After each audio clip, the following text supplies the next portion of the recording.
As believers and non-believers, it's important to continue the discussion and see where we can all improve our questioning and reasoning. So this week, I found a video from an unknown YouTube creator who has some questions for atheists.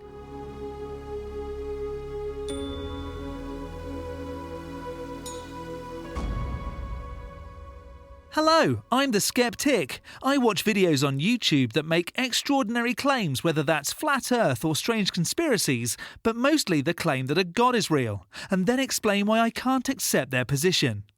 Before we get into today's video, please do subscribe, hit the bell notification to be alerted for my next video, and drop a like. That would be brilliant. In this God Squad video, Stir and Fry, a YouTuber getting close to 1,000 subscribers, has a video that seems to be trying to understand atheists. As we know, the atheist position is purely that we don't accept the claims of God, or just don't believe that a God can exist without it being demonstrated first. But with a lack of belief come a few more questions that theists can't wrap their head around. If you don't believe in a God, then how did this happen? If there isn't a God, then why don't you do X? So let's hear the questions and I'll answer for me. Welcome to Stir and Fry. I've been thinking about 3 questions I'd like to ask atheists, that is, people who don't believe in God. These aren't meant to be gotcha kind of questions. I'm just genuinely interested in your answers, so feel free to write your answers in the comments below the video. So without further ado, here's question 1. Where do you find meaning in life? What matters most to you? What are the things that matter most to you in your life? This is probably a good question for all of us to reflect on. Meaning can vary person to person. Some people want to have big families, some people want to climb the career ladder, others focus on health and well-being. Humans are smart creatures. We can build tools, we harnessed fire. We can hunt successfully and cultivate crops so we never go hungry. That gives us time to contemplate. Contemplating means we get to think about the future of ourselves and our species. With that comes knowledge of death. We've seen it time and time again, and know it will eventually be our turn. Knowing that we have a finite time means that we should do the best we can with what we have. Since becoming atheist, it's a lot easier for me to live for the moment, not worry about what happens when I'm gone. However, I don't want to be forgotten either. So my meaning is really to be remembered. Maybe that'll be through passing on genes and having a great time with my family, creating memories with them, and doing all I can to provide for them when I finally do die. Helping others where possible so that we can continue as a species for as long as possible. When you don't believe that there is an afterlife, you can very much focus on enjoying the now. Enjoy every moment with the ones you love, as it won't be forever. And that's okay.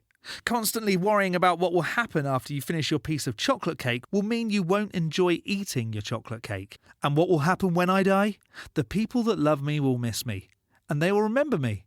And that is enough for me. Question 2. Let's get more explicitly theological. If there is a God, what would he have to do to prove his existence to you? I don't know. As yet, I remain unconvinced. But here lies the issue. If a God was all-knowing and all-powerful, it would know what it would take to convince me of its existence and be capable of doing so. So why doesn't it? If I get told that God wants you to figure it out on your own, but then nothing convinces me, is that my fault? No. A God would have everything it needed to convince me. If it couldn't ever convince me, then that would mean it wasn't all-powerful, and likely not even a God at all. If it didn't know what it would take to convince me, then it isn't all-knowing, and therefore not really a God. Perhaps it doesn't want to convince me. If that's the case, it can't get annoyed at me for not being convinced and send me and other non-believers to a hell for its own laziness. To conclude, an all-powerful, all-knowing God that would be capable of convincing me of his existence either A, isn't all-knowing, B, isn't all-powerful, C, doesn't want me to know that it exists and therefore can't be mad about me not believing, or D, might not actually exist. Question 3. Do you want the Jesus story to be true?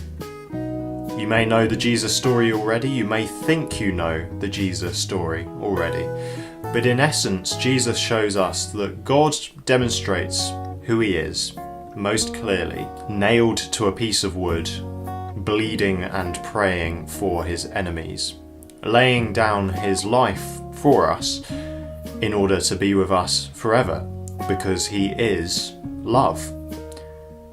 Now, could you get behind the idea of a God like that?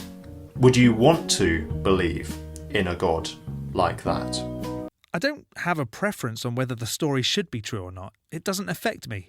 It's hotly debated that Jesus may have been a single person or multiple people, but it's never been demonstrated that Jesus had godly powers. A man was nailed to a cross and shouted for forgiveness. Other than that being absolutely barbaric, what else should we care about there?